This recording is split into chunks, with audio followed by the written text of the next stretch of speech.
All right. Hello, everyone. Well, we've come to our final session of the day, and it's really been an exciting set of panels today. I think if you've been here from the morning, the collaborative synergies are really apparent and inspiring. We're adding another dimension now to our focus today with this panel, bringing it all back home, so to speak, not only in terms of location. So we're going to be thinking about energy challenges and the fallout of climate change here on communities, particularly underserved communities in our region, but changing the approach a little bit. So moving from what we might think of as global solutions, large-scale solutions, often facilitated by scientific innovation, toward small-scale, local, rooted, community-based solutions. What communities can do in their own settings to counterbalance some of the effects that climate is having on them. And so our panel today is comprised of Keith Pezzoli will be actually chairing the panel, and he'll get into more details and introductions. But our panel represents faculty on the campus who are doing engaged research, so researchers collaborating with community-based organizations and agencies on the ground to collaboratively come up with solutions to all sorts of problems, including ones involving energy, and representatives of community-based organizations themselves. So this panel, the format is a little bit different, the personnel is a little bit different. The chair of the panel is Keith Pezzoli, my colleague in urban studies. I'm actually in political science. Keith's office is right down the hallway, and because of budget cuts and so forth on the campus, I think they're sort of merging us, at least administratively.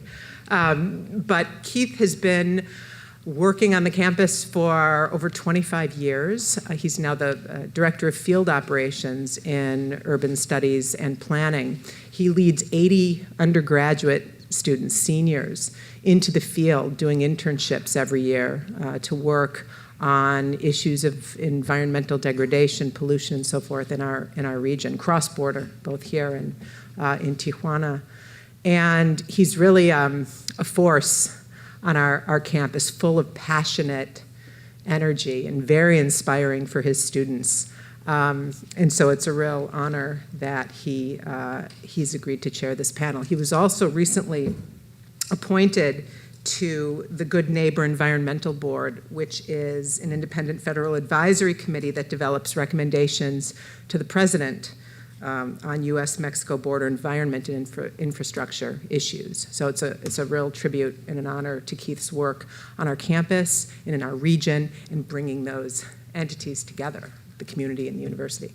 So I'm delighted to introduce Keith Pezzoli.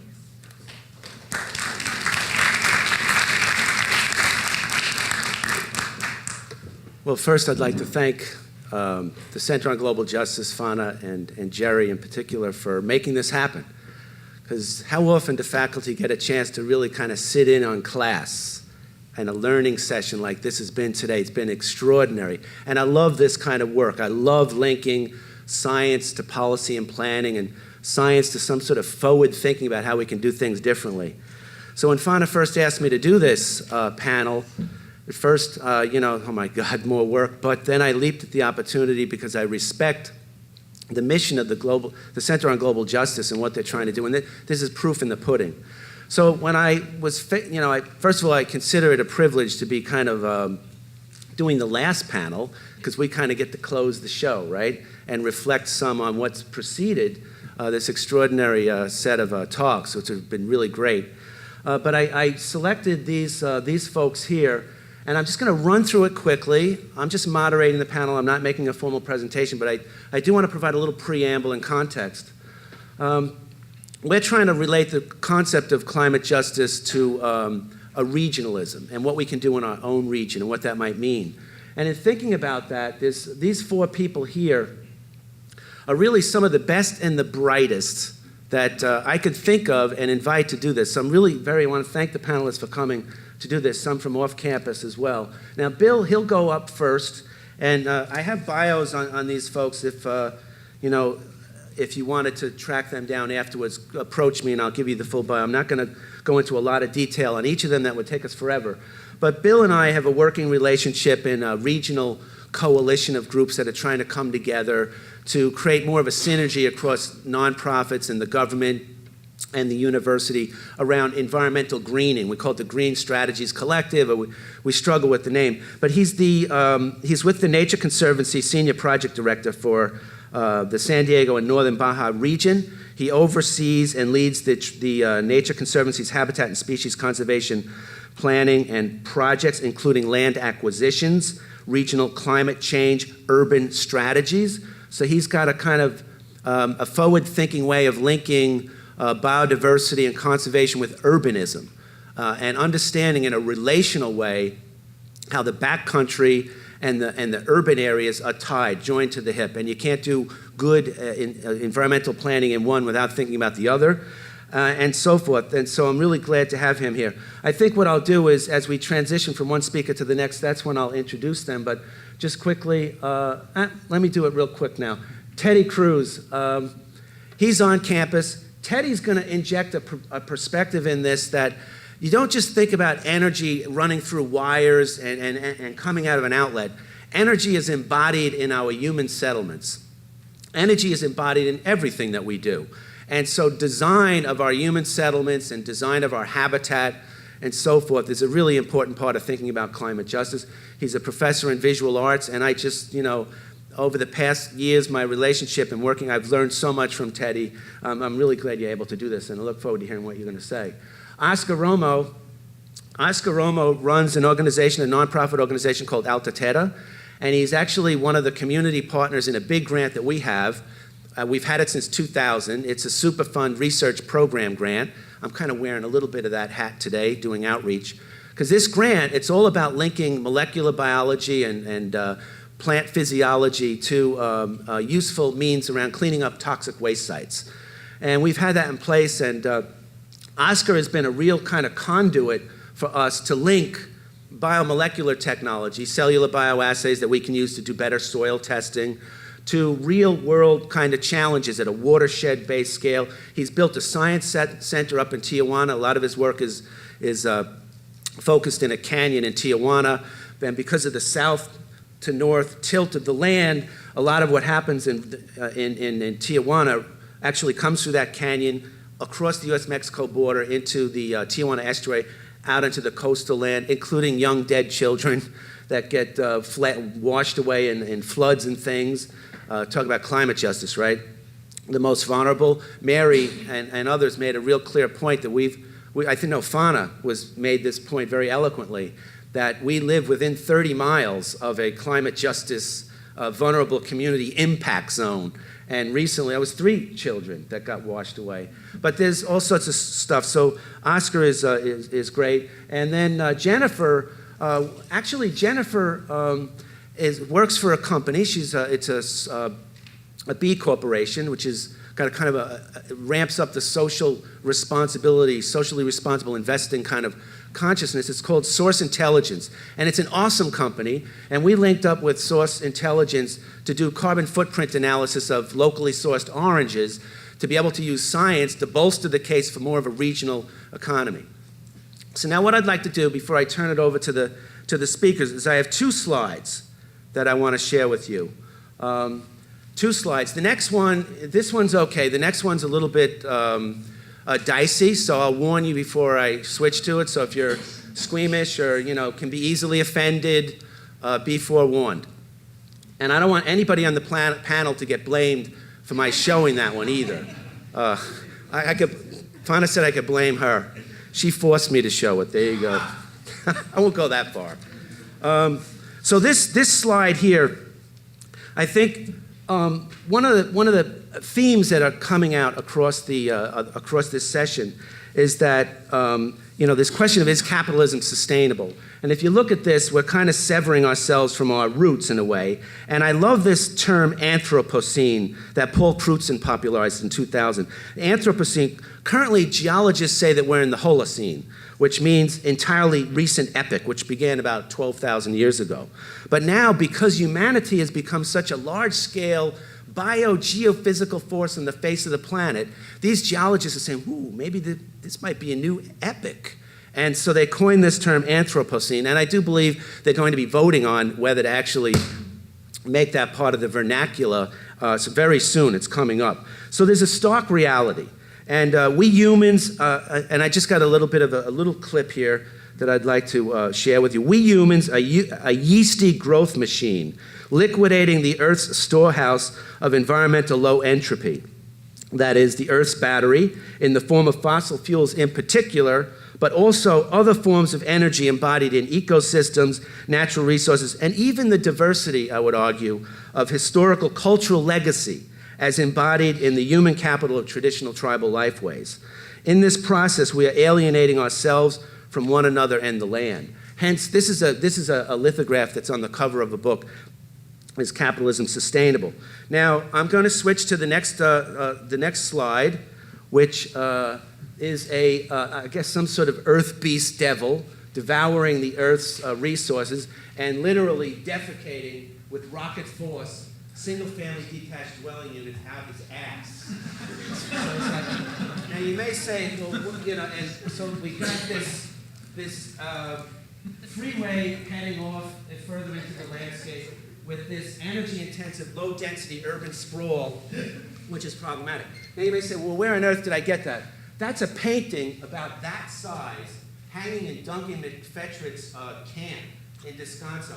Duncan has been leading the charge with the California Attorney General and the Sierra Club suing Sandag, our regional transportation planning agency, for the lack of seriousness given to climate change. I don't know whether you know the policy and planning and stuff on this, but we are mandated as a region to lower our region's carbon footprint by to 1990 levels by 2020, and then so forth. And Sandag is responsible for the configuration of our transportation grid. And several of you pointed out how much of our carbon emissions come from transportation. So this is up in his living room because he believes that the Sandag plan, that they're basically widening the freeways as a way of meeting our carbon emissions by moving the traffic along. That's a little bit of a crude overstatement of it, but the point is there's not enough energy going into transit-oriented development and transit and so forth, way too much highway building. So that's where that comes from. I just want to refer to two last things before I turn it over to our panel, because going back to, I don't want to leave that up too long.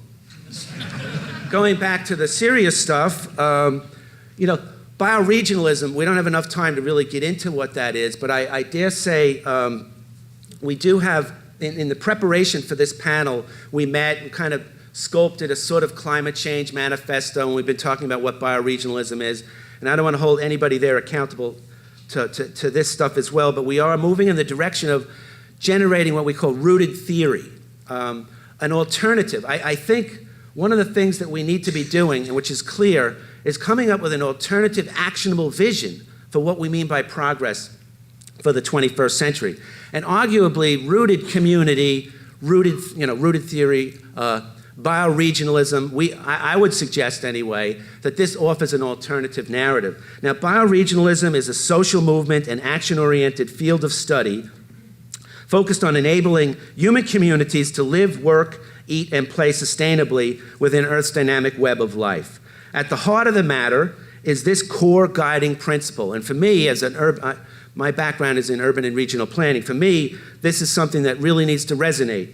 Human beings are social animals. If we are to flourish as a species, we need healthy relationships and secure attachments.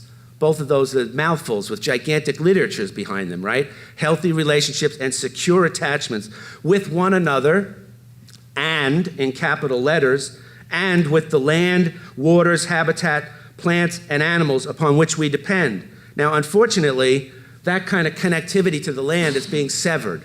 And we're not going to fix that without rethinking how we go about doing development. So I'm going to end my preamble by just reading just a tiny piece of this climate change manifesto that I'd like to polish and work on and get consensually validated. And it's just a short paragraph, if you'll indulge me. The 21st century's mounting socio-ecological problems, including climate change, are increasingly complex and globally interwoven. To address these problems, we need to make deep changes in how we live, work, eat, and play. Tweaking the conditions generating these problems by deploying new technologies and competitively turning up the volume on more of the same is painfully inadequate. We must significantly change how we relate to and value one another and the land, including the waters, habitat, plants, animals, and earth systems upon which we depend. Unfortunately, many of our concepts, our core concepts, development, wealth, markets, progress, invoked to inspire much-needed change are hotly contested and increasingly problematic. So the vocabulary that we're using to work on these problems is challenged and contested and difficult. To improve climate justice, we're arguing, remember this is being cloaked in the frame of an actionable manifesto, we need a new cultural narrative for alternative development. This manifesto argues that bioregionalism provides such a narrative. Bioregionalism is a social movement and an action-oriented field of research, education, and practice focused on enabling human communities to live, work, eat, and play sustainably within the Earth's dynamic web of life. Now, I'm going to leave it at that, other than to say key bioregional concepts include globally minded localization, a mouthful. I've got a book from MIT Press called The Localization Reader, rooted community, living in place, locavesting, watershed, foodshed, green infrastructure, and resilience. So this is a new kind of vocabulary that's about localization. Now I'm going to turn it over to these guys because I'll get a chance to say a few words again at the end, trying to find cross-cutting principles. But once they're done talking, you'll see why I invited them, because they put meat on the bones of an alternative type of thinking. And up first is Bill Tippett.